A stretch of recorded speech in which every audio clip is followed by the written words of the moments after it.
ओम साईराम. आत आता आपण जवळपास निम्मं अंतर पार केलेलं आहे परिक्रमेचं. जवळपास 7 किलोमीटर आपण अंतर पार केलेलं आहे. इथं सर्व साई भक्तांना परिक्रमा करणाऱ्या सर्व साई भक्तांना जाधव कुटुंबियाकडून चहा नाश्त्याची सोय केली होती आणि हे दर बुधवारी हे आवर्जून सर्व साई भक्तांना चहा आणि नाश्ता देतात. काय सांगाल तुम्ही? इथे जे परिक्रमेत जे लोकं येतात, त्यांना आपण जे चहा नाश्त्याबद्दल काय भावना आहे? नाही, हे आमचं शिर्डीकरांचं कर्तव्य आहे. हं. हे जो उपक्रम चालू केला हा खूप सुंदर आहे. म्हणजे त्याच्यामुळे आपण त्या गोष्टीचा खूप आनंद वाटतो. आम्हाला आनंद वाटतो.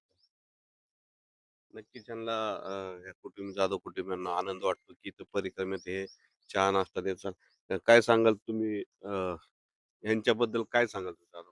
नाही, अन्नदाते आहेत. आम्ही जे परिक्रमा करतो, त्यांची भावना होते, की आपण त्यांच्यासाठी काहीतरी सेवा केली पाहिजे आणि सेवेच्या भावनेतून ते अन्नदान सेवा करत आहेत आणि त्याच्यामुळे आम्हाला देखील आनंद वाटतो, की हे असले भक्त लोक आमची सेवा करतात, याचा आम्हाला ते आनंद होतो. नक्कीच जे साई भक्तांना ते अन्नदान आणि चहा, अल्पोहार करतात त्याचा यांना आनंद आहे आणि हे यांनी असेच यांच्याकडून सातत्याने सेवा घडो असं साईचरणी प्रार्थना करून मी अनिल सोनोने, महाराष्ट्र नामालय. ओम गुरुवारी आणि रविवारी चालेल ना?